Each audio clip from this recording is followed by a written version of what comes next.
Originally, I wanted this to be a tier list video, similar to my last. However, thinking about it a little bit more, I realized two things. First, there aren't enough throwables in the game for me to make a substantial video. And second, unlike the gadget video, the throwables wouldn't need separate tier lists for solo, duos, and quads since they're mostly used the same way no matter what game mode you play. With that in mind, I will instead talk about each gadget, describe what they're good at, and finally how I would personally use it. But anyways, let's get started. First, let's flash back a little to my last video. While I do think my aim is considerably better than the average, what I'm really carried by is spatial awareness and recognizing the positionings of other players and myself. The same logic applies here, so it will definitely sway my opinion on how to use each throwable. Let's start with the grenade. The grenade can be one of the best throwables in the game if used right. When thrown, the grenade explodes after touching the floor after a certain amount of time. If in the explosion radius, it will go through armor and health. This is one of the best aspects of the nade, since this is the only throwable that damages both armor and health. Moreover, the time before detonation can be manipulated by giving it more airtime. In other words, if the nade is thrown farther away from you. What the grenade excels at is catching people off guard and potentially allowing you to seal an easy kill. To use the nade to its fullest potential, predict where players will run through, preferably a room or closed area with no good ways to escape the blast, and throw it as far away from you as possible to shorten the time before detonation. Up next, the skunk grenade,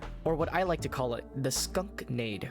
Once deployed, the smoke lasts for 8.4 seconds, and any opponent in the radius will receive 14 health damage per tick. This throwable is one of the best repositioning tools in the game, not for increasing your own movement, but by denying the movement of an enemy. By using the skunk nade, it essentially puts a wall between you and anyone you want for 8 seconds, allowing you to move to a better position, heal, flank, and much, much more. The way I use skunk nades is defensively, ensuring the enemy cannot go through or towards a certain spot of the map. Up next, the zipline. Interacting with the start or the end of it will fly you to a certain determined distance. This can also be used to traverse places you might not be able to walk on normally, like deep water. Opposite to the skunk nade, the zipline is the best repositioning tool for movement. None of my thoughts really changed about the zipline, so here's a clip of me expressing my opinions on how to use them from a previous video. Defensively, use this gadget as a form of getaway, whether that be in a pinch or before you enter a building. Offensively, use it as a way to get better positioning, whether that be deploying it onto or away from a third party. Finally, for the unique throwables, the cat mine and the banana. Starting with the cat mine, when deployed, the mine detonates after a short time an enemy reaches its proximity. Just like the grenade, it damages both armor and health. The mine can be seen through walls, with a faint red light in place of the mine. Players can also hear a faint beeping sound when near one. Another aspect of the cat mine is the noise it makes after detonation, which sounds like a cat's meow.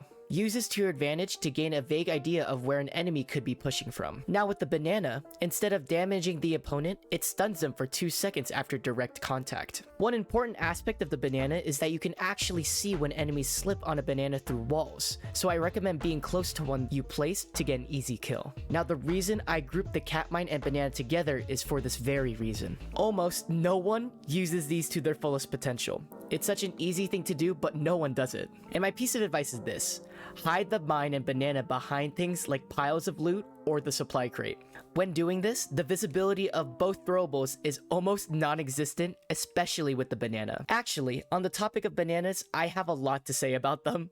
I personally feel like they are the most underrated throwable in the game. Not only with the extra utility I mentioned earlier, they are also very easy to obtain, with bananas being the only throwable you can get from tall grass. Moreover, you are able to carry 10 of them. Yes, 10. Not only is this great for providing you with more opportunities to slip opponents, but combined with the banana forker, the possibilities are almost endless. Anyways, that's going to be the end of the video. I know that may have seemed short, but again, there aren't really a lot of throwables in the game yet. As per usual, I'll leave some clips with some audio. Enjoy. Someone's gonna fall for it again. Watch. Won't follow my shit. Okay, good. Someone's gonna... Oh! Watch. 3, 2, 1. Now. Why am I right, chat? Why? It's a curse!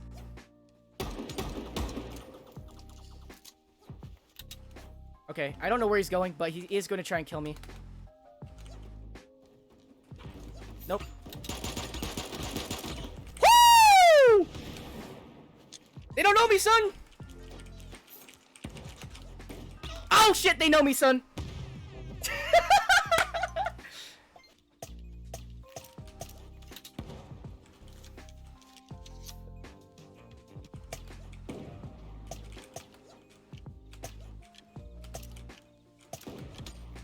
I hit that.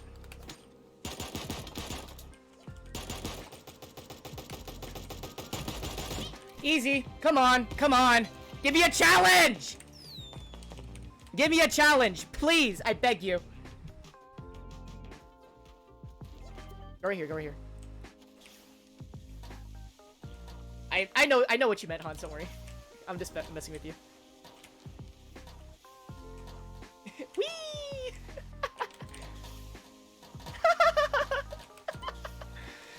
Why is this so fun, chat? This is so entertaining.